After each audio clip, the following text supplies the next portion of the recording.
Welcome to Wade's World, the Deadpool podcast. I am Phil. That is Lilith. And tonight we have a special guest. The man himself, Deadpool's dad. Well, one of his dads. One of his dads. I'm his dad. Rob's his mom. Rob, I don't feel like he would agree with that, though. So introduce yourself, sir. I am Fabian Nicieza, co-creator of Deadpool, writer of many, many things for many, many years. Oh, yes. Many, many things. So, Lilith, where do we begin? It's a really long list, but why not start with Cable and Deadpool, because we did most of it. Yes. We had questions. It's like, why is Cable in and out of that particular team up book so much? Well, that was probably scheduling, right? Yeah. Which book? Cable and Deadpool. He wasn't in and out, really. He got kicked out of the book around issue 40-something because editorial decided that they were going to use him in X-Men. I don't even know to this day. I didn't ask too many questions. I didn't care. I knew that the writing was on the wall when they were doing that. I still think it's one of the best practical jokes they could have played on the book. They took Cable out of the comic book called Cable and Deadpool. So when they did that, I knew that the book didn't have much longer to live. But we got 50 issues out of it, which back then at that time is quite a hefty run. So I was always pretty proud of it. But as far as appearing in and out of the flow of the actual stories, I think if you look at it objectively, you'll see that both characters flitted in and out of the storylines. Some storylines were more Deadpool focused. Some storylines were more Cable focused. So I purposely had to juggle a buddy book where the two of them didn't have a private detective office they shared or something like that, so I really had to kind of work to make them ebb in and out of the storylines. But I can't believe you jumped right to that, Wolf. I was going to ask him about like the origins of Deadpool. Oh, we've heard this a million times. It's like I know. Deadpool a million times. That's why I asked about Cable. I know, but I know. I'm trying to be original here. Ask me about the origins of Deadpool in a more interesting way than what you can get out of a Wikipedia entry. The way he appeared on the page, was that what you guys originally had envisioned, or was there changes? I hadn't envisioned anything. I was the scripter of the book. Rob was the plotter and the penciler. I wasn't going to be able to really envision anything until I saw the pages, because the plot was in his head. Rarely was it written out. He was just breaking the story down as he went along. So he had talked to me about the new characters that were going to be appearing in New Mutants 98 a couple weeks in advance, and I had character sketches of each of them, and he just gave me a real rough breakdown of who he thought each of them were, and I asked him a bunch of questions, and he either had answers or he said, whatever you think is best. So by the time I got to script that part of the issue, it was toward the end of the book, which quite frankly means it was already really late on the schedule. And I had a script, I think it was 7 pages or 8 pages. I had to script those pages overnight. I think it was a Thursday to a Friday. And I started writing them on the train home from the city, because I still have the original loose leaf spiral bound notebook where I started to hand write the script. So Deadpool's first appearance, the first words out of his mouth are in a spiral bound notebook with my handwritten script. Then I would just transpose it to a computer once I got home, because this was before the days of laptops, okay? That's how long ago it was. So I was riding a dinosaur from New York back to New Jersey, and that's where I started scripting it. And I just decided a combination of being bored writing testosterone-y characters for an entire issue, posing and snarling angrily, combined with a little flitter in my head of something Rob had said when he had described them to me. He called them Spider-Man meets Punisher.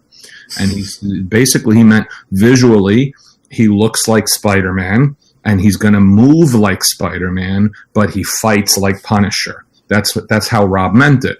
And I then used that as kind of the impetus to say, well, what if he's a wise ass? That's all. That's all it was. He didn't have to be a tremendous wise ass. He didn't have to break the fourth wall. He just needed to be annoying enough to bother Cable, who was the star of the book, number one, and number two, take whatever you can get in a 7-page fight sequence to create a differentiator for your character. So he is unlike Deathstroke and Taskmaster and Snake Eyes and any other mercenary that we've seen so far. He's not like that because he's a jerk who won't shut up. Okay, that's a good enough start for a character that's going to appear for 7 pages and may never appear again. And all the letters came in, and the letters loved him. They just said, he's really funny, bring him back. I didn't think he was that funny, quite frankly. But to tell you the truth, he was automatically different enough just in that first appearance that people were curious. So what I in hindsight, I really regret it. I should have made him like Snake Eyes. He should have just not said a word for 7 pages. And then we'll see where Deadpool would be to this day. And I usually use that whenever anybody tries to give me no credit for the creation or co-creation of Deadpool. My response is usually, you know what? What if I had chosen to make him like Snake Eyes? What character would you be following today? And they go, yes. So that's usually where it ends up.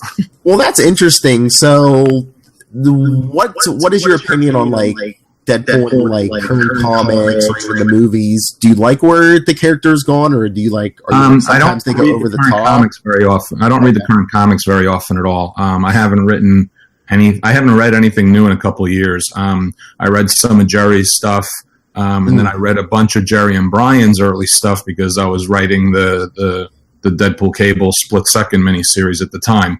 So I wanted to catch up on supporting characters and all that stuff. So I can't tell you what's happened in the last couple of years in the book because I don't follow it. There's no get for me to do that. If I like it, I'm jealous that it's good and I'm not writing it. And if I don't like it, I'm angry that it's bad and I'm not writing it. So why bother? So I can't tell you. I do know that when they canceled Cable and Deadpool, they purposefully and specifically made an editorial decision that he was going to be a comedy character first. And that's not the character I created, and that's not the character I even wrote for whatever amount of time in the early 90s and then for over 4 years in Cable and Deadpool. He's not a comedy character. He's a character whose comedy comes out of the situations he's in. But they seem to go out of their way now more to tell stories that are purposefully crafted to be comedic. And that's quite honestly never really how I approached the book for the most part at all. I started to a little bit more toward the end with things like introducing Bob, Agent of Hydra, and stuff like that, because I was looking to get more mileage out of the interactions of the characters at that point, because both Cable and Deadpool you start recycling and you start going over stuff you did already if you're not careful, and the only way to really do that is to shift stuff around a little bit. And that's one of the reasons I brought in Bob, is to create a different foil for Deadpool and a different dynamic, which was definitely more overtly comedic. Hydra would never, as an organization, have a character like Bob Burns. He would have been killed in the first day he saw action. So I don't follow that. As far as the movies are concerned, I think they've done a really good job of transposing the strengths of the character into a 2-hour movie structure. And it's a very different creature than an ongoing monthly comic book. It really is. It's a very, very different story requirements and writing requirements. But I think that the first 2 movies have done a very good job of defining who this character is for film. They never come to you for, I don't know, I want to say advice or like notes or anything on the character? Did a little, between movies 1 and 2, we did a little back and forth emailing. They asked a lot of questions. I gave them my answers, my thoughts, and then they went off and made their movie. And it was really mostly about how do we reconcile Cable's absurdly complicated backstory? How do we reconcile how the characters were introduced originally in New Mutants and an X-Force versus how we have to do it in a 2-hour movie? And I just gave them my ideas and my thoughts on all of that based on the strengths and weaknesses of the existing continuity and characters. And the only point I made to them, the strongest point I made to them is you're not doing Cable right if you don't really get across his loneliness and his tragedy. That's the most important thing. And I think they did that. I think that they did not ignore that aspect of the character, you know. So are they just going to skip over, like, you know, who his father is and everything? And yeah, I have a feeling they will. Maybe not, though. Hold on. While we're talking, I realized my battery is down to 4%, so I got to plug it in to charge it. Okay. I don't think they'll touch on all of that, but I got to be honest with you. They'd be missing out on a tremendous amount of comedic potential. Oh yeah, ignore it. You know, there's a lot of good fodder there, but the problem is Fox's X universe is just such a disaster area. It's such a mess that there's no way to really reconcile a lot of the continuity. And quite frankly, they messed that up themselves in the second Deadpool movie, because in order to tie in Cable to the story they were going to tell in the present day, they made him come from Rusty's future. Mm-hmm. Rusty's an adult in the future. That means it's only 25 years from now that Cable exists, or 30 years from now. I didn't like that part of it. I thought that was a mistake. I think that they could have found a way to do something without tying it in, or even say something like Rusty ended up being immortal, or Rusty lived for hundreds of years. Do something to separate the time frame a little bit better than they did. And speaking of Cable, was that your idea? The whole, you know, he's Cyclops' son? No, that was actually not Rob's idea either. That was never Rob's original plan for the character. Okay. That was kind of foisted on us by Jim and Wills. Jim Lee and Wills Pertasio. I think they came up with that idea. They convinced Bob that it was a good idea. Bob then had to convince Rob that it was a good idea. And Rob didn't mind it, but he was a little frustrated that other people were sticking their fingers in the Cable pie, because Cable was becoming really, really popular. And that's one of the threats of working in a family of titles, is that often there's a lot of competition, and often there's a lot of people that try to steal a piece of someone else's pie, you know. And I think that was Jim and Wills trying to steal a bit of Rob's pie by tying Cable into their own book, which at that time was X Factor. Jim was drawing X-Men, but him and Wills were co-plotting X Factor.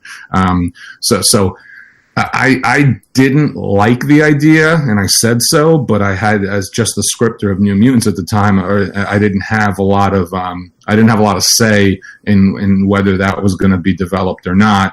It just ended up being my responsibility to have to develop it later. So you end up being stuck with a story point that you're not even a big fan of, becoming such a huge part of all of this, you know? And for the most part, I think I tried to make hay out of it. You know, I think Executioner's Song went a long way towards trying to, you know, dig into that a little bit. And then we had the unfortunate that the editor at that time was someone who loved the idea of the minute. So he'd approve the idea that minute, and then 6 months later or 6 minutes later, he would change his mind. So the original Executioner's Song really ended up the way I wanted it to end up, which was Cable was supposed to be the clone, and Strife was supposed to be the son. And then Bob changed his mind afterwards. I think Scott might have helped convince him, and other people. Cable can't be the clone. You know, actually, that's the best possible solution, is that Cable's the clone, because then you're separating him from Scott and Jean. You're not making him Scott and Jean's responsibility, and then he has his own tragic life that he's lived.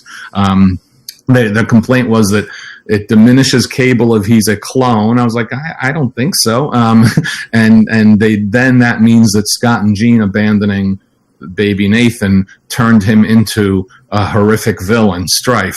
That part I got. I kind of understood that part of it, but I'm like, you know, that's tough luck. Those are the consequences. When you give your kid up and send them to the future, that could happen. You just have to accept that fact. So anyway, I had to do a whole nother story in the Cable monthly book to try to turn that around again, which was just a colossal pain in the ass. Man, some of those guys up in those Marvel offices in the 90s love clones. Yeah, it was wouldn't have been if they didn't, Phil. So no, it was a cheap and easy way to have a page 22 cliffhanger. That's what it amounted to. It was a lot of guys without a lot of experience writing, and I include myself in that because I'd only been writing for a couple of years at that point, a few years, looking for the easiest and cheapest way to make 12-year-old boys go, holy shit, I can't wait to get this next month. And that's ultimately what it amounted to. Oh, if Strife takes off his mask and it's actually Cable, that's going to drive all the kids crazy. Okay, you're right, it will. Why does he look like Cable? I don't know. We'll figure it out later. That was always the response that you got, and that drove me nuts because I didn't like to figure those kinds of things out later. I like to figure those kinds of things out in advance. Earlier you talked about being in the X-verse, but it's the best verse to be in Marvel, in my opinion, because I'm a huge mutant fan. You have so many stories to pull from, and I guess apparently people can take them from you too. But don't you think the X-verse is one of the best universes to mess around with in Marvel? Yes and no.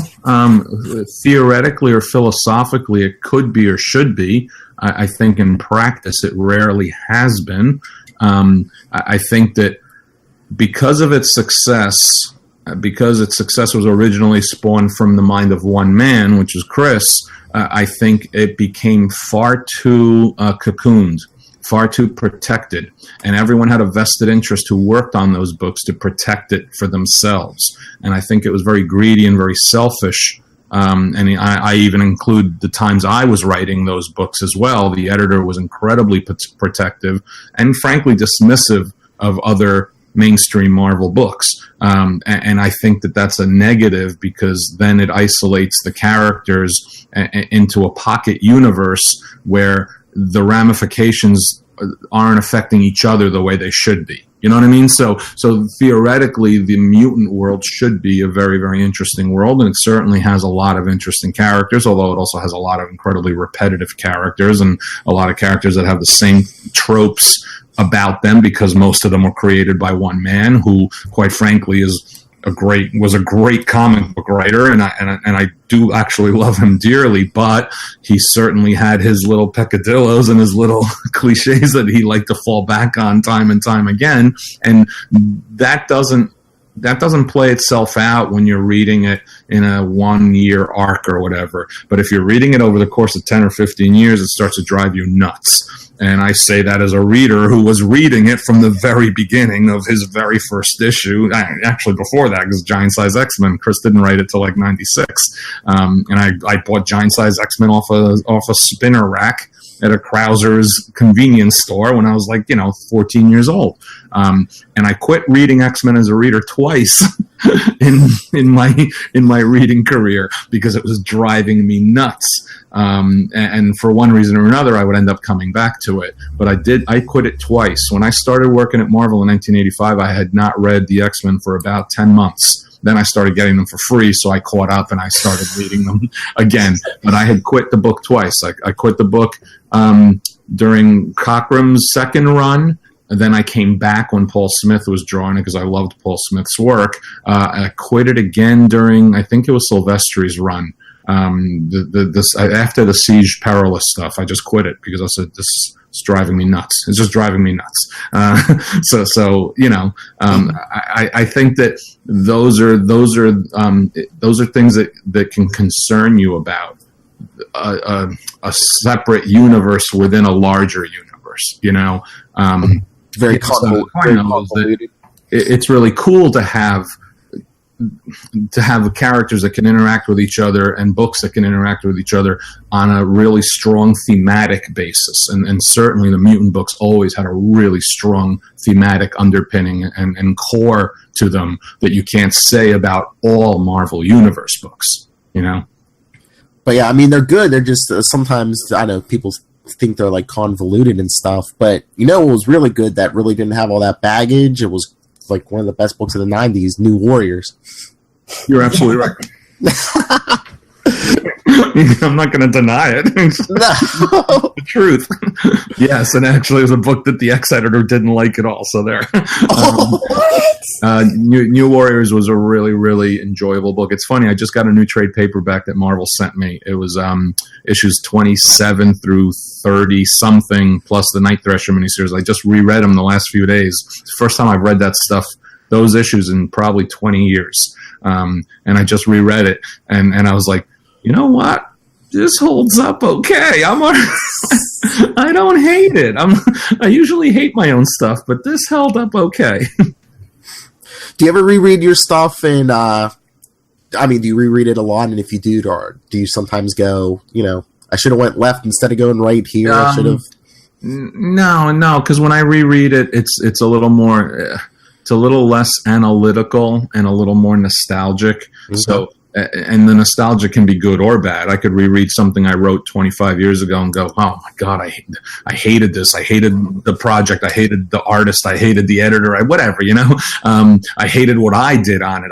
I could reread something like that, or I could do like New Warriors and reread it, and 90% of it is good feelings, good memories. And of course that affects how you read it. I'm gonna reread Nomad in a very different light than I'm going to reread New Warriors, and in a very different light than I reread X-Men. Each of them had very different dynamics at play while I was working on on all those titles at the same exact time. But the New Warriors group, the X books, and Nomad were all very, very different creatures from each other. Did you sign up for Nomad, or did they kind of pull your name out of a hat? Oh, no. I wanted to do Nomad since I was in college, and I first read Mark DeMatteis's Captain America issues that brought back the 50s Cap, because I bought those Steve Englehart, Sal Buscema issues bringing back the 50s Cap when I was about 11, 12 years old. I wasn't even a monthly Cap reader, but I bought those issues because they looked great when I saw them on the racks. The covers were great. The story looked really, really interesting. So I had those original issues from the time I was a kid. I still have them. They're down in the basement. So I always, since college, I thought I'd love to do something with this guy. And then Mark Grunwald had brought him back during some of his initial issues. Yeah. And he was a character I decided to latch onto when I was trying to break into writing at Marvel. I had a staff job. I was 9 to 5 there. I was Marvel's advertising manager. So any of the writing I was doing was freelance. So you have to try to find the editorial offices that are looking for writers, find the titles that need inventory stories, find the characters that you can try to claim, and I put claim in quotation marks, and Nomad was one of them. So I did Marvel Comics Presents story with Nomad in it that purposefully had a setup for trying to pitch a Nomad miniseries. And then Mark asked me to do a couple Nomad backups in the Cap annuals because he knew how much I really was interested in the character, so I did those. All of that got the ball rolling toward the Nomad miniseries that I did with James Fry, and the sales on that were strong enough, and the foundation of the book they liked enough that they decided to make it a monthly comic, and I was going to jump on board with that too. It was a problematic book for a lot of reasons. We had a lot of trouble artistically keeping our artist on schedule at the beginning, and that was a real shame because he was really a good artist for the book, but he couldn't make the monthly schedule. And then we played musical artists a little too much, and I did a lot of stories that were pushing a lot of buttons on that title, and I was doing it on purpose, and some of that caused trouble internally. Like some of it got me on Entertainment Tonight. The LA story, the LA riot story, got me on Entertainment Tonight. But other stuff became some issues internally. So the book was a challenge because it created friction. Its story content was meant to create friction, and that caused trouble internally. It confounded higher ups at Marvel because I'm writing Marvel's number 1, number 4, and number 8 selling book at that time, and I'm also writing one of Marvel's lowest selling books at the same time, which was Nomad. So how do they balance that out? They don't want to. They want to give me enough rope to try to swing. because I'm working on these really top-selling books, you know, and they know that this is my little baby here, and he's just being a troublemaker, and I was, you know. So it was fun. It was very interesting. Let's put it that way. I think there's a story in the Sean Howe book, The Untold Story of Marvel Comics, the book he wrote. I think there might be a whole little page in there about some issues I had with Nomad, and when I was working on it. Issues that went all the way up the chain to outside of the Marvel offices to Ron Perlman's office, and that was fun.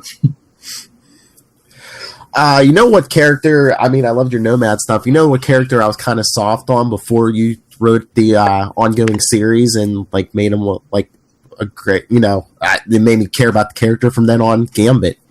I was just gonna bring that up. Yeah, I like Gambit. I got, you know, my problem with Gambit is that I like Gambit more out of the X-Men than I like him in the X-Men. Yes. So I like him writing him as a monthly solo character a hell of a lot more than I liked writing him in the X-Men team book. I think that he had so much baggage forced on him, and he had such a nebulous origin. Chris was so cute about how he was introducing possible storylines for this character that when you take it over, you have no real meat on your bones. So you're really not sure what to do because you're not 100% sure what he intended. Okay. It was really, to my mind, Howard Mackey and Lee Weeks and Bob Harris as the editor who really helped for me define how I saw Gambit. And that was with that first miniseries when they did all the Thieves Guild, Assassins Guild expansion and all of that stuff. That really helped define him for me.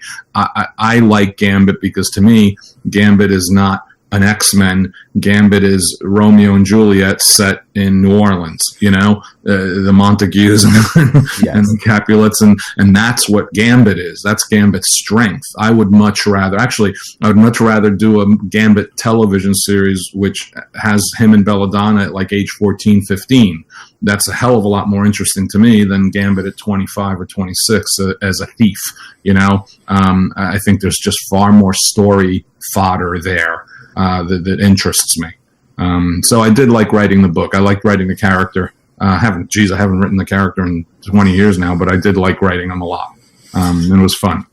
It just seems like there's so much you can do with him. Like you could do the action adventure, you can do the romance, you do it like a heist movie kind of thing. Yeah, I think the first year of his solo book that I did with Steve Skroce is actually a pretty solid template for the variety of stories you can tell with the character, you know. I was working on it again. Not a lot of people know this because it was a dead project. Byron Price Books was a company that had licensed through Marvel the rights to do Marvel novels in the early aughts, late 90s, early aughts. They contracted me to do a Gambit novel when I was writing the Gambit book. It was going to be a big book because it was a story that took place in the present day and in the past. And you have to work your way through what happened in the past to understand what was happening in the present day.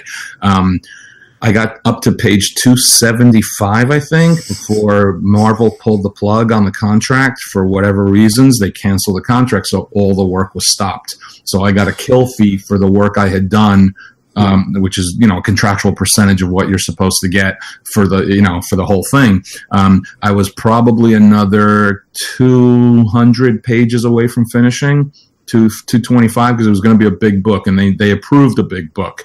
So it probably would have been a 400 plus page Gambit novel. I've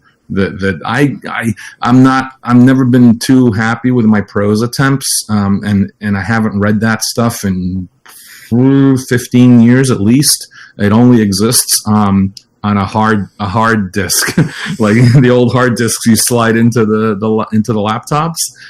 That's the 3M disks. That's the only place it exists right now. It exists nowhere else but that. I don't have a printout of it. I don't have anything. I just have the 3M hard disk, and I haven't looked at it in 15 years. So I probably would not be happy with the prose that I wrote, but I know that this story was pretty meaty and deep and crunchy, but it'll never happen. It doesn't exist.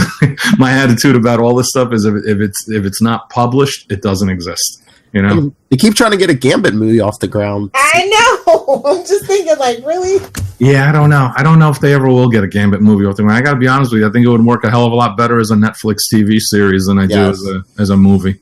I really think the character strength is not in a 2-hour movie. I think the strength is in serialized storytelling, and I would not have anything to do with the X-Men. I would set it in New Orleans with the guilds and all that stuff, you know? Oh, yeah, that would definitely work. Maybe now, I mean, Disney has the X-Men rights. Yeah, I don't know. I don't get it. I don't even say it's above my pay grade. It's just I have no interest. I don't, you know. I go to the theater and I watch the movie and I like it, or I go to the theater and I watch the movie and I don't like it, and that's just about it. I don't. If I'm not getting paid to write it, I don't really care that much about the process of how it gets put together. You know. Yes, but I love that Gambit book, and around that same time, your Thunderbolts stuff. Yeah, that was fun. That was just I liked the book. I was reading Thunderbolts and I enjoyed it a lot. I like Kurt a lot as a writer, and it's the kind of book I like because it's just a crunchy Marvel Universe book that's fun and really takes advantage of the deep, rich history of the Marvel Universe characters. So when Tom Brevoort called me up and said, Kurt's going to be leaving Thunderbolts and I want you to write it, it was great. I didn't have to pitch. I didn't have to do anything. All I had to do was give Tom a 1-year outline. And Tom said, okay, we're good to go. Let's go. And I just jumped right in and started writing it. And I loved writing the book. I loved working with Mark again. I loved working on these characters. I loved getting to write Hawkeye, who was always one of my favorite characters growing up. And I think we did a really, really good job, quite honestly. The way I see it, I know that we did a really good job because for like the first 4 to 6 months I was on the book, half the mail coming into the books still said to Kurt and Mark. So a lot of readers didn't even realize that Kurt wasn't writing the book anymore. And I don't write like Kurt, but that's a positive thing because that means that nothing happened that jarred your audience, and there was no reason to jar the audience on that book, you know? It seemed very smooth and seamless. Yeah, and it was, and I liked it. I liked working with Mark tremendously, and I liked working with Pat Zerker tremendously, and I liked working with Tom Grummett. Geez, I mean, look at the guys I got to work with. I mean, each of those guys gave me 1 to 2 year runs, and they're all just great superhero artists, you know? So I wrote the book for 75 issues, and I got to work with really good artists that and all of us loved mining the depths of the Marvel Universe. I mean, and included in that Thunderbolts, I love that Citizen V stuff, like the miniseries and everything.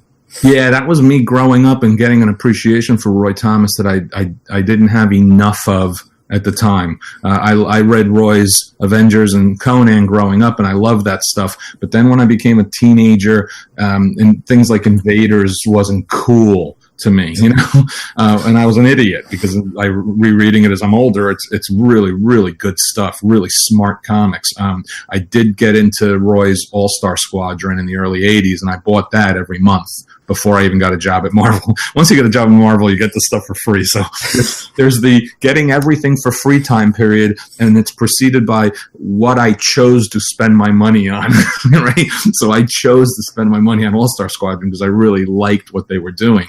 That's when I started to get more of an appreciation. So I went back and reread the Invader stuff, which preceded All-Star Squadron, and I really liked it. So all of that was in my head when I was doing Citizen V stuff because he's a golden age construct who barely anyone knew until Kurt plucked the name out and used it. So I really wanted to say, wait a minute, this character has absolutely nothing to do with the golden age, but since his name does, you know what I mean? Let's do more with it. And that's why I started to stretch it all out and do the V Battalion and all that stuff. And I probably went a little overboard, but it was a lot of fun. You know, coming up with all those, the descendants of the golden age characters and all that stuff. It starts to get a little like head up its own ass, but it was still a lot of fun. Oh, I loved it. It was like James Bond in a cape. I mean, so you know, I'm itching to switch gears to the other side of his work, the DC side. Oh yeah, I was prepared. And I'll let you do the Red Robin thing since you're the Red Robin fan on this podcast. Thank you for those issues of Red Robin. Those were great. I loved Tim Drake. I loved, even though I knew that we were ending the Robin series when Mike Martz asked me to do it, and even though I was really trepidatious because I was taking over for Chuck, who was leaving under bad circumstances, and I really, really loved Chuck's writing on Robin. I think he was fantastic writing that book for 100 friggin' issues. I like Tim Drake as a character so much that, and I like Robin. Dick Grayson and Robin is my favorite character in comics and has been since I was 6 years old and I came to the United States. And the first thing we saw on TV was the Batman TV show. And I couldn't be Batman because he was an adult, but I thought I could be Robin. So Robin was always my favorite character when I was a kid. So getting to write Robin as Tim Drake was fantastic. Getting to write Dick Grayson a few times was fantastic also. I wrote the first run on Robin knowing we were going to end the book with 183 and knowing that it was going to launch into Red Robin. So everything I was doing was purposefully geared towards graduating him, in quotation marks. I did not expect that Mike was going to call me back a year later and offer me the book again because Chris was going to be leaving because he had other commitments. And I like Chris's work a lot, and I liked what he did on the first year of Red Robin. I thought was excellent. But I was going to jump right back in a second because I could have written that book for 10 years without a problem. I really could have. I had so many things I wanted to do with him and so many ways to develop him and evolve him. I actually had the book thought through. It was almost like New Warriors-esque in terms of my planning in my head. I had that book thought through probably up to issue 75 at least in my head. Not plotted out or anything like that, but just broken down. You do like rough chart breakdowns in 12-issue arcs. So it easily gets you to the point where 12-issue arcs with 25-issue status quo shifts, right? And they don't do this anymore because most books don't even last 12 issues, much less 25. But back then, you can anticipate that it'll continue to be published, so you can think that way. And you may never get to it, but at least you're planning so that something you do in issue 30 may not bear fruit till issue 45, but you've already thought about that in your planning. So I had Red Robin planned out to probably issue 75 in my head in terms of what those shifts and arcs were going to be. But we got New 52'd, which a lot of people, it hit us all like a baseball bat to the back of the head because most of us did not know about it. Most of us did not know they were planning it.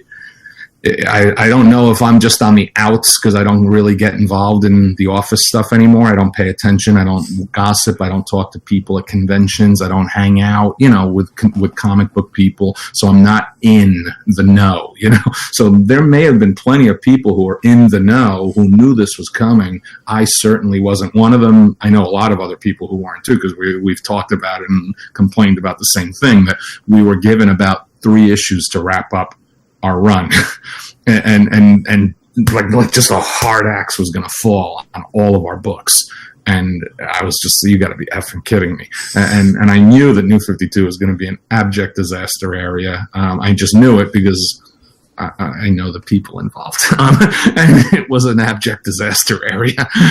It was awful. One of my worst writing experiences in 30 years in this industry was Legion Lost. So it was a double whammy. I lose Red Robin, and then I have the miserable experience of writing 6 issues of Legion Lost. So, thanks, though, for bringing it up. It's great. Oh, but you know what? I don't care what anyone else wants to hear. Like I said, I was a huge Red Robin fan of, your work on that book. Can you tell us where you were going to go if the book had continued and not been New 52? He doesn't want to break your heart. No, I don't. I honestly, like I said earlier, if it didn't see print, it doesn't exist. I don't talk about what I had planned. I love that book. There was gonna be a lot. There was gonna be an escalation in his attempts to try to manipulate and control how crime was going to happen in Gotham City, so that he could almost grow. And in essence, it almost means that this 18, 19, 20-year-old kid is becoming a mini kingpin. A manipulator of events so that he can best control it with the full understanding that crime is going to happen. You can't stop all crime. Then it's a matter of how do you manipulate it to control the kind of crime that is going on. So it was dangerous territory for Tim, but I thought it was wholly appropriate to who he was, how he thought, and how he would continue to think. And whatever they were going to do with Batman notwithstanding, I couldn't worry that much about it because I really had to think about it from Tim's standpoint. Plus we had Damian at that point, and I thought that liberated me. It freed me up from needing to worry about Batman and Robin with Tim Drake, because Batman had his Robin, it was Damian. So I could go in different directions, and I needed to differentiate Tim from Dick Grayson too. So Tim Drake, Red Robin couldn't be Nightwing. It had to be something a little different in its own right. But I was going to a lot more with all the villains, a lot more with all of them. I was purposefully trying to create a mirror version of Batman's Rogues Gallery, a lot more with Lynx and their relationship, and whether she was telling the truth or not, and how deep he would get into it with her, and how afraid he was of finding out the answers, because how he felt about her, all of this stuff. And then, again, all arcs that would have kept you going. There would have been an entire arc where he was basically wanted by everybody, and had to figure out how to manipulate everybody so that he could get away, he could walk off scot-free. So there was all of that stuff going on. So I'm not saying a word about it though. Okay. Well, just to stay in the Batverse really quick, he wrote for Azrael as well. So how did that come about? I'm sorry, could you repeat? I didn't hear. Azrael, how did that come about? Oh, that was Mike asking me to write it. They had this idea in place. I think Grant came up with it, of making this cop character Azrael, and I really didn't want to do it, to be honest with you. I liked the idea a lot. I just had no affinity for Azrael, the concept, and I never had. So I really didn't want to do it. But Mike basically was asking me to do it because he wanted to create a foundation for the book and ground the book, and he knew that I could do that. And then if I decided I didn't want to do it anymore, he'd find another writer, which is exactly what happened, a better writer, because I think David Hyde did a much better job on the book than I did. Mike just wanted me to establish everything. And Mike and I have known each other for 25 years, and he trusts me to understand how to create a foundational structure for a book so that other people could then do things with it. But I never had a real emotional affinity for the concept, and I really had some problems with the artist I was working on, in that I didn't like his work. That's kind of what it amounts to. I didn't like his work, and I didn't think that he was telling the stories as well as he could have. So you get into a situation where you're approaching your material on a monthly basis with a lack of enthusiasm, and that's not good. So I don't even know how many issues did I write, 6 or 8 or something before I left. Very smart. Yeah. I didn't stick around for too long. I left. I told Mike, are you okay now? Can I leave? And he goes, yes, I'm okay now. I was under contract at DC, so it's not that you have a page quota, but you're under contract. You can only write for them if it's an exclusive contract, which mine was. So I can't be turning down too much work they offer me because I'm under contract. And, if I'm not writing anything, then they're going to say, why is this guy under contract? So I would take a couple assignments here or there that I wasn't exactly jumping for joy to do, but I would try to do the best I could for what the editor wanted me to do, Is that how you got roped into Convergence? Zero No, Hour? that was actually Marie Javins, who I've known since Marvel, and I love dearly. She's a wonderful person. She's a really good editor. She was brought in by DC to help them organize all that and maintain it. So she reached out and contacted people to see if they'd have an interest. They were mostly hiring people who did not have monthly books with DC because they wanted the monthly people to have time to do. This was like between the old universe and New 52, wasn't it?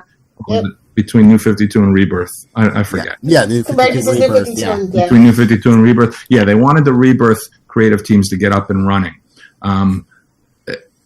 They had a basic premise for what this was going to be, but they didn't have a writer for the main series yet. And I was pitching Nightwing. They asked me to write the Nightwing issues. It was going to be 2 Nightwing issues. And I actually plotted the first one. And then they changed their minds and scrapped whatever they were going to do, and I think reconfigured some of the concepts and characters they wanted to use. And then in a conference call, they said, we're scrapping Nightwing, but we want you to do Superboy. And I said, okay, because I loved the Carl Kiesel, Tom Grummett Superboy. I loved it. I said, yeah, that'd be fun. It's a good character time period for him. His original introduction was a great time period for him. And in conversation, we're talking and ideas are cropping up about Justice League Detroit, and I'm rattling off my knowledge of those issues, and the Dio couldn't believe it on the phone. I'm like, Dan, what the hell? I've been around way longer than you have. What are you talking about? I'm like, of course I know Justice League Detroit. I got the issues downstairs in my basement, and he couldn't believe it. So he asked me if I wanted to do that one too, and I said, yeah, sure. And Titans came up, and the words out of my mouth is, whatever you guys do with Titans, you damn well better rehabilitate and apologize for the travesty of what you guys did to Roy Harper. That's what I said on the phone, and just point blank out. Those issues were horrible. What you guys did was just awful.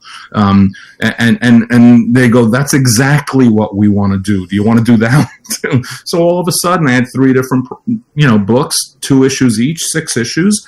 I plotted all 6 of my issues in 1 month in August. Before they even had a writer assigned to the main Convergence series, I had already finished all 6 of my plots. And they'd been approved, and they were being drawn. I had no idea of the mess that was going on with that Convergence main series and anyone else who got brought in afterwards. Everyone creatively complains like crazy about Convergence.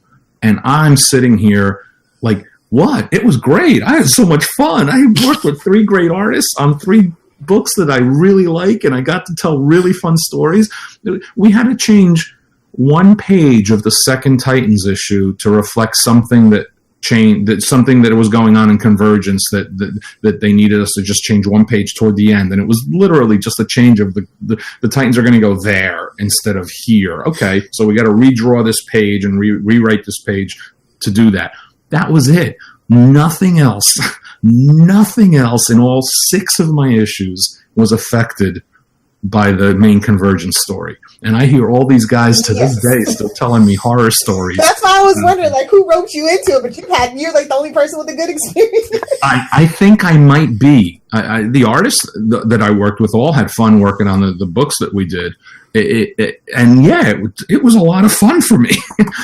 I think that the key with any crossover, especially with any DC crossover, is to get in and get out before DiDio, Harris, Lee, the editor, and the writer have a chance to get involved. Because once they get involved, it's going to become a mess. But if you get in and out in advance of that, you're golden. Okay, I think it's time for him to plug his big project that launched today, actually, and we're so lucky to actually have him here because he was busy with it earlier. Hold on. Oh, look, he's getting props. Yeah, well, you got to get prompts, don't you? Oh, yeah. Oh, what's a Scott Lobdell? That's what he said. Scott Lobdell is messengering me on Facebook, but I'm not going to talk to him right now. Screw him. Hold on a second. All right, so you download the Webtoon app for your phone or your iPad or your Android. You can also go online just to www.webtoon.com. They are a Korean publisher that has done digital comics for several years now, predominantly in Asia, but they started to spread into Europe and into North America in the last several years. A couple of years ago, they were scouting North American talent because they wanted to start doing more original North American content, and they approached me and Riley Brown. I had an idea for a few years, actually, but had been way too lazy to do anything about it. And when these guys came to us, Riley said, are we going to do this or not? I said, okay, fine, let's do it. And that was October of 2016, the New York Comic Con. It took us several months to negotiate the contract, as contracts are wont to do. And then we started working on this in fall of last year.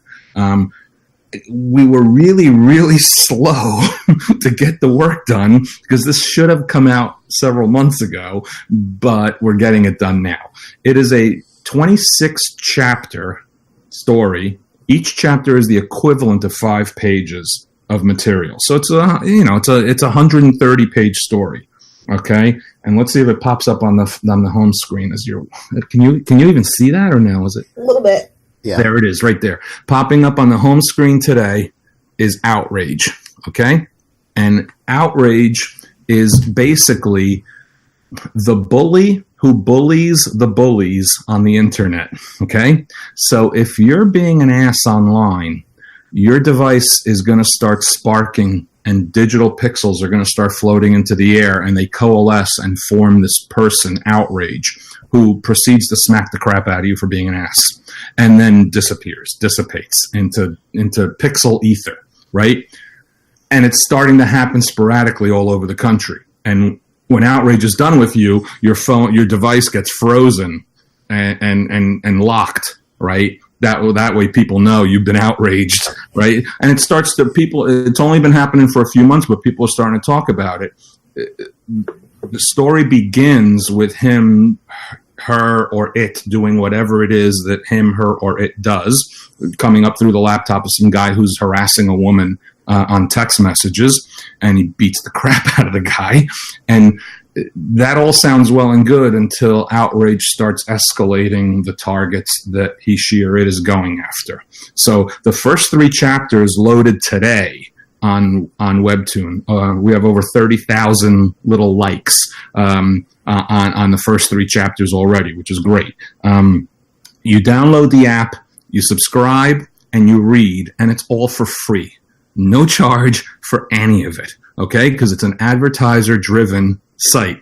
These guys get millions and millions of users and viewers, and so it's an advertising model business, okay? So you're not getting charged to read this. You get to do it for free, and there's hundreds and hundreds of comics from all over the world. Quite honestly, its strength has been as a teenage girl comic site. That's the bulk of their audience is teenage girls. But they have a variety of genres to the point where they categorize the genres all over, and they have hundreds of comics in each genre. So Outrage started today, and 3 chapters loaded. I don't even know if you can see that. 3 chapters loaded. It says chapters 1, 2, and 3. Okay, so you can read the first 3 chapters, which is roughly the equivalent of reading 15 pages. Okay, then 1 chapter a week comes out for the remainder of the run of the story. Okay, and the whole idea is the first half of the story is who is Outrage. By the end of chapter 3, the FBI gets involved because Outrage has escalated where it is attacking. And that's drawn the interest of law enforcement agencies because it's no longer this one-off, isolated, weird little thing happening to Joe in Idaho who, was sending dick pics on the internet. It got worse, right? Outrage goes after a Rupert Murdoch type and goes after a Sean Hannity type, and that worries, people in power. So the first half of the story is who is Outrage. There's a cast of characters that we're exploring. Any one of them could be Outrage. The FBI gets involved, so there's 2 FBI agents who are trying to piece all of this together. Once we reveal who Outrage is, which happens at the end of chapter 13, the second half of the book gets really interesting because then it becomes as much why is Outrage?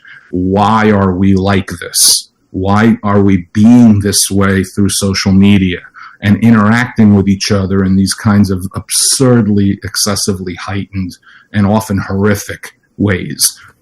So the second half, the first half is a lot of fun, a lot of yelling, a lot of cursing, a lot of bitch slapping. The second half gets really different in the tone is much more of an exploration of what is it in our makeup that's making us be this way.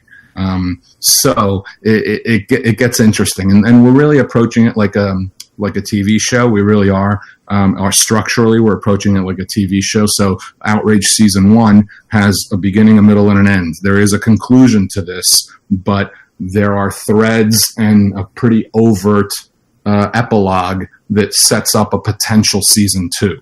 So if it's successful, it would come back with Season 2, and the status quo would be pretty different than what we have in Season 1. And we're having fun. We are. It's taking longer than it should have. Everyone's working slower than they should. Everybody except me. I'm ridiculously professional. But I'm pretty damn happy with it. It's the first original thing I've done in a long, long time. It's the first ongoing comic I've written in a long, long time. I don't even do that much comic work anymore. And when I do comic work, it's often just one-offs, a project here or an issue there or a story there. I haven't written a monthly book. Yeesh, when's the last monthly book I wrote? I think Legion Lost might have been the last monthly book I wrote. I think. I did a Secret Wars mini-series, but that was a mini-series. You know what I mean? That was 5 issues, and I knew what it was, get in, get out. But I haven't written an ongoing kind of sequential thing in a while. So it was a little daunting and a little exciting all at the same time, not the least of which is the platform and the format. It's vertical scroll. And I have experience with digital comics, but as odd as it sounds, my experience has been horizontal scroll. And it's actually a very different kind of an approach. Plus, it's 5-page chapters, so you kind of have to have a bit of a cliffhanger at the end of every chapter to excite the audience to come back next week. So that automatically changes the dynamic of how you have to structure and pace your story. Some of that I'm kind of approaching almost academically, like I've been doing this for 30 years. This is interesting because it's different for me.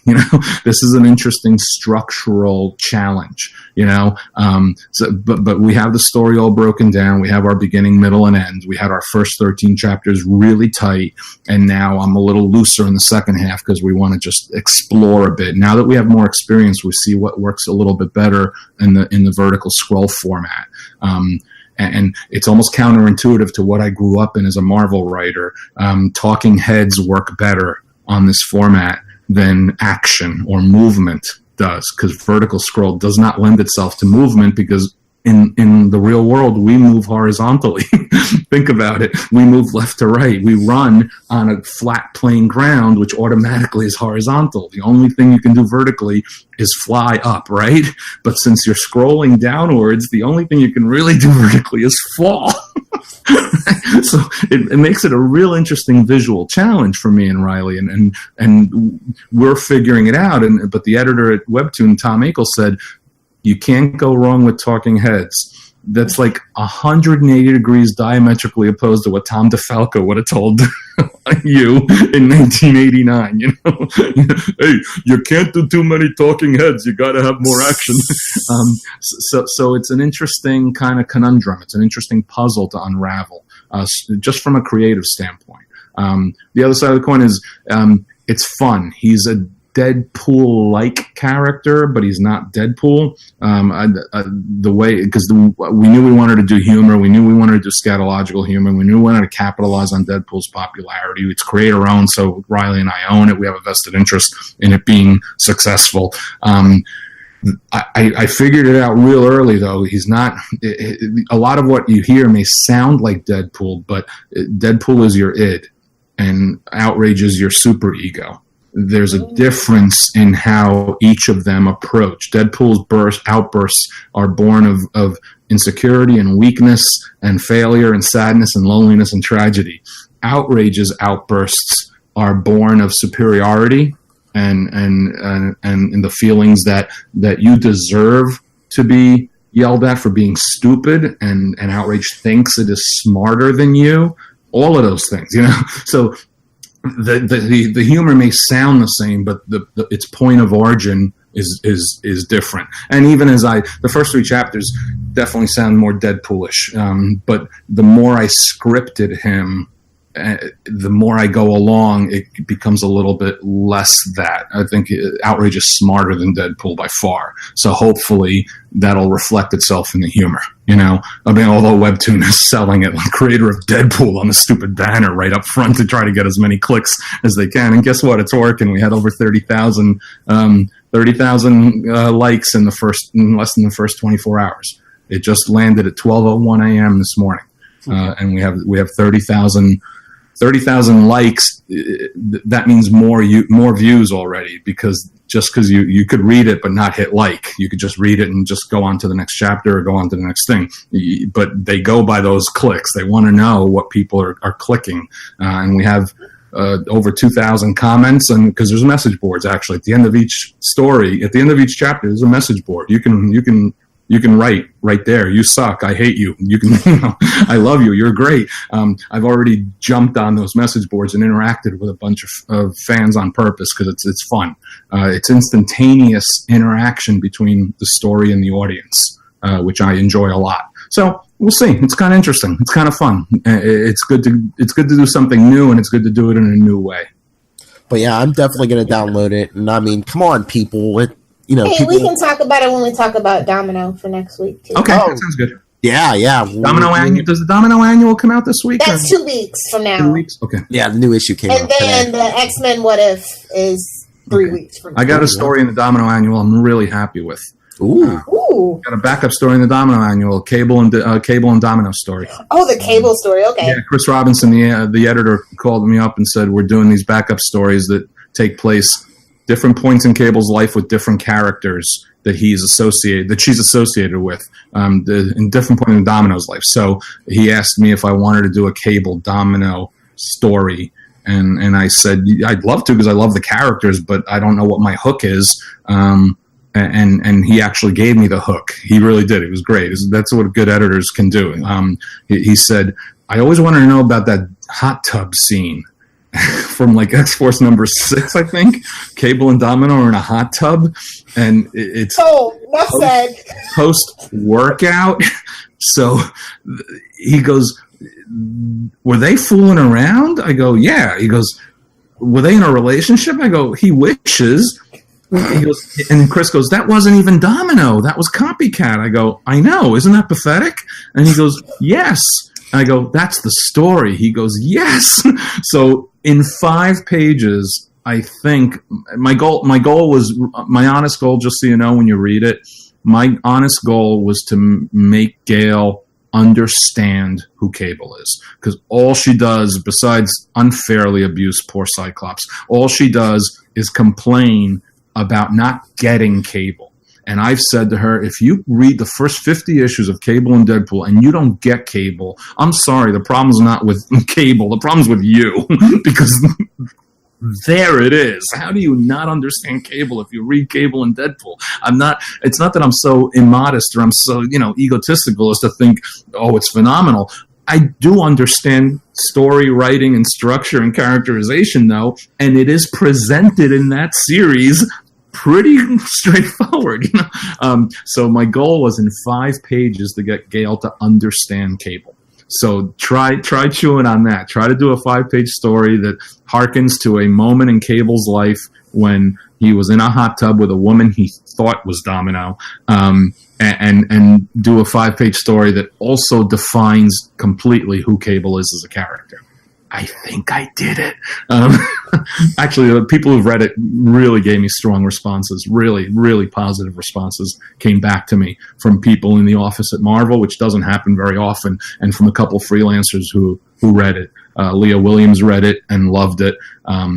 So I feel good about it because I think it's one of those little. Sometimes you get a little gem in an annual backup, like you get a little story in a backup that goes, oh wow, that's a nice little morsel, and that's what I think this is. I think it's a really, if you open up the box of chocolates that Forrest Gump has, it's a good chocolate. So I hope you like it. I hope you guys talk about it. Oh yeah, we're gonna have to go and review that.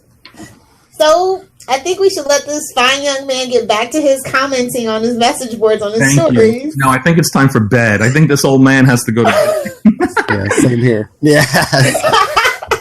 Thanks a lot, guys. Thank you so much, sir. Everyone, I'm sorry I was late again, and I thank you both. It was really entertaining. Both of you guys really covered some great ground. I appreciate it.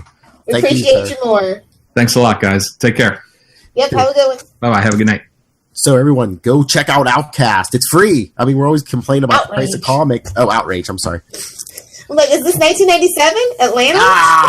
But yes, Outrage. I mean, we always complain about the price of comics. It's free. Charlie Esser, go check it out. Wait, it requires the internet, though, so maybe he can. Kind of has it. And you know we're going to check out that Domino annual. Yep, definitely. All right, so yes, let's get out of here. Shameless plugs. Send us your thoughts. wadesworldpod@gmail.com. Wade's World, Deadpool Podcast on Facebook, at Wade's World Pod, and at CL Sidekicks on Twitter. We're on the gram and the voicemail, 614-382-2737. That's 614-38-CAPES. And the Lilith. If you nerds want to fight me about X-Men being the best universe in Marvel, at me at Lilith Hellfire, as I got shot down almost as bad as Charlie did in that one interview. Dumbass. Wish you had that loaded. For everything else, Smallville and Superman related, please feel free to check out Save Me Podcast on Twitter, Facebook, Pinterest, and Instagram. And Philip, where can the people that want to be interviewed get a hold of you? If you're another legend of the comics industry and you want to do an interview with us on any of our many shows, email me, nightwingpdp@gmail.com, and on Twitter, I am at nightwingpdp. Hit the music that we didn't get in the beginning. I can't edit that in. Don't pull the curtain back too much. It's YouTube. They saw it. The podcast is nothing. Oh no, I love leaving these connections in.